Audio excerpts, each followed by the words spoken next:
Nigel, how do you assess that performance and point? Performance was sort of battling more than our usual fluent self at home, but I think when you're missing the quality of sort of Oates and Perch and Boateng and Swan, that's understandable, and a little bit disjointed at times, especially with the 10 days as well. I thought we were in a very good sort of groove after Man City and Doncaster, and then we've had the 10 days without a game, and we didn't look quite as fluent as we did before the break. How do you view the point on the whole? Oh, good. We could have lost that game tonight, and I think at different times in the past 18 months or so we would have lost. I think Pimmy made a couple of good saves when it was needed, and I thought we got away with one just after half time when the lad blazed over the bar. Having said that, George Lapsley's goal should have counted. He's onside, and if we get that goal early in the game, I think we'll go on and win. At least get a point out of the game. But I think we're going from 1-0 up at home. I think we're going and win. Aside from that, and perhaps Maris's opportunity at the end, did they have the best chances? Yeah, clear cut. I thought we got in some good positions and didn't produce a cross, the right cross or the right ball. George Lapsley got into a great position and fired one across the face of the goal. He should be picking somebody out from there. And again, our shooting from sort of range wasn't. We were too far a few times, and then it was over the bar. I think Laps put one over, George Maris put one over. In training every day we're saying to them, bottom corners, hit the target, and we can't quite do that in games at the moment. But I thought we worked unbelievably hard, very, very good clean sheet. I thought the defenders, back three, especially Elliot Hewitt, was very good indeed tonight.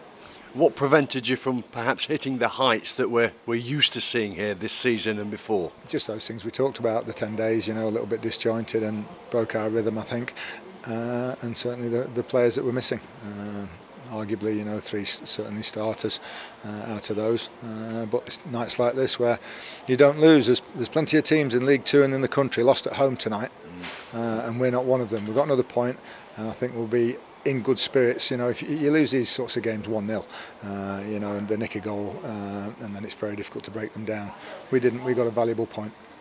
You changed it at the break, it seemed, with the formation. Could you tell us your thoughts? Yeah, we just wanted to tweak it just for 10 or 15 minutes and just see if it broke something free. I didn't think it made too much difference. We thought about it in the first half. We just sometimes do it for 10 or 15 minutes. No, it was still the same. They're very well drilled and difficult to break down. And then we changed back on about the hour mark. But I didn't think it was about formations tonight. Just about personnel and somebody producing something to win us the game. You are quite low on numbers at this moment in time, aren't you? You decided to use just the one sub tonight, where usually this season you maximise out on that. Yeah, couldn't see a benefit, and not sort of, you don't want to lose the game as well.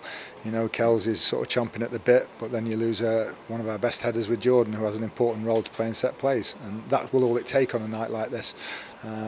You can lose those games as easily as you can win them, and we certainly wasn't through lack of trying to win the game, because it was us in the last sort of 10-15 minutes going for it as much as we could, putting Hawks up for the long throw-ins. He got a couple of good flicks we nearly got on the end of. Didn't quite drop for us. No Will Swan tonight? No, ill.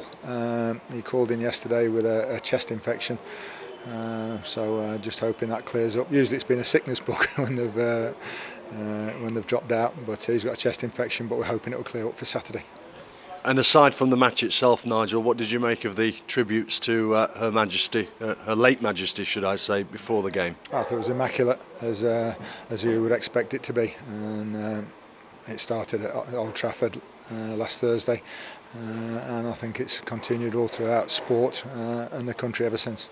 Gillingham on Saturday, are you still expecting that one to go ahead, because it's in the proximity of where many millions will be heading towards for the funeral? Yeah, I hope not too many down the M1 on Friday afternoon along with us, but it's inevitable that there's going to be I think traffic problems getting there, but we haven't heard anything to the contrary so far. I think it's more the bigger games, we've seen, and even in Manchester, where I think resources will be needed down in the capital, but I would hope with the impeccable behaviour of our supporters, we won't need too many police, if any at all.